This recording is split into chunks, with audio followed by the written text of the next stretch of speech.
ಕೆಳ ದಿನಗಳಿಂದ ಬಿಡುವು ನೀಡಿದ ಮಳೆರಾಯ ಮತ್ತೆ ಅಬ್ಬರಿಸುವ ಸೂಚನೆ ಗೋಚರಿಸಿದೆ. ಆಗ್ನೇಯ ಬಂಗಾಳ ಕೊಲ್ಲಿ ಸಮುದ್ರದಲ್ಲಿ ಚಂಡಮಾರುತ ಲಕ್ಷಣಗಳು ಗೋಚರಿಸಿದೆ ಹಾಗೂ ಅಂಡಮಾನ್ ದಕ್ಷಿಣ ಸಮುದ್ರ ಭಾಗದಲ್ಲಿ ಮೇಲ್ಮೈ ಸುಳಿಗಾಳಿ ನಿರ್ಮಾಣವಾಗಿ ವಾಯುಭಾರ ಕುಸಿತದ ವಾತಾವರಣ ನಿರ್ಮಾಣವಾಗಲಿರುವ ಹಿನ್ನೆಲೆಯಲ್ಲಿ ಕರ್ನಾಟಕ ಸೇರಿ ಹಲವು ರಾಜ್ಯಗಳಲ್ಲಿ ಡಿಸೆಂಬರ್ 7ರವರೆಗೆ ಭಾರೀ ಮಳೆಯಾಗಲಿದೆ ಎಂದು ಹವಾಮಾನ ಇಲಾಖೆ ಮುನ್ಸೂಚನೆ ನೀಡಿದೆ. ಬೆಂಗಳೂರಿನಲ್ಲಿ 3-4 ದಿನಗಳಿಂದ ಮಳೆ ಕೊಂಚ ಕಡಿಮೆಯಾಗಿದ್ದು, ಆದರೆ ನಾಳೆಯಿಂದ ಮತ್ತೆ ಮಳೆ ಹೆಚ್ಚಾಗುವ ನಿರೀಕ್ಷೆ ಇದೆ. ಡಿಸೆಂಬರ್ 5ರಿಂದ ಕರ್ನಾಟಕದ ಬಹುತೇಕ ಜಿಲ್ಲೆಗಳಲ್ಲಿ ಮತ್ತೊಂದು ಸುತ್ತಿನ ಮಳೆ ಆರಂಭವಾಗಲಿದೆ ಎಂದು ಮುನ್ಸೂಚನೆ ಇದೆ. ಇಂದು ರಾಜ್ಯದಲ್ಲಿ ಒಣಹವೆ ಮುಂದುವರಿಯಲಿದೆ. ಕರ್ನಾಟಕದ ಕರಾವಳಿ ಮತ್ತು ದಕ್ಷಿಣ ಒಳನಾಡಿನಲ್ಲಿ ಇಂದು ಭಾರೀ ಮಳೆಯಾಗುವ ಸಾಧ್ಯತೆ ಇದೆ. ಕರ್ನಾಟಕದ ದಕ್ಷಿಣ ಒಳನಾಡಿನ ಜಿಲ್ಲೆಗಳಾದ ಬೆಂಗಳೂರು ನಗರ, ಬೆಂಗಳೂರು ಗ್ರಾಮಾಂತರ, ಚಿಕ್ಕಬಳ್ಳಾಪುರ, ಕೋಲಾರ, ಚಾಮರಾಜನಗರ, ಮಂಡ್ಯ, ಮೈಸೂರು ಜಿಲ್ಲೆಗಳು ಹಾಗೂ ಕರಾವಳಿ ಜಿಲ್ಲೆಗಳಲ್ಲಿ ಮಳೆ ಹೆಚ್ಚಲಾಗಲಿದೆ. ಅದರಂತೆ ಈ ಜಿಲ್ಲೆಗಳಲ್ಲಿ ಧಾರಾಕಾರ ಮಳೆಯಾಗಲಿದೆ.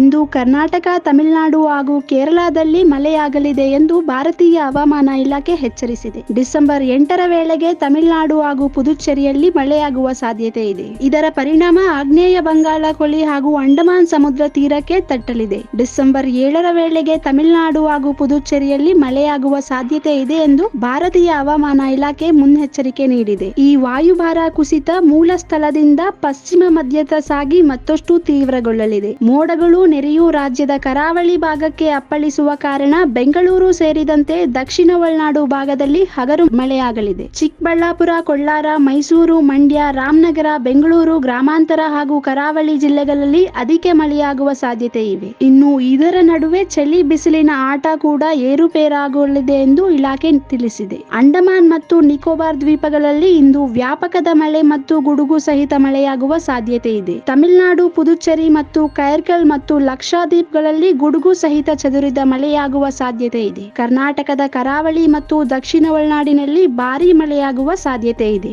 If you like this video, ಬೇಗ ಲೈಕ್ ಮಾಡಿ, ಕಾಮೆಂಟ್ ಮಾಡಿ, ಶೇರ್ ಮಾಡಿ ಹಾಗೂ ಯೋಯೋ ಟಿವಿ ಕನ್ನಡವನ್ನು ಸಬ್ಸ್ಕ್ರೈಬ್ ಮಾಡಿ.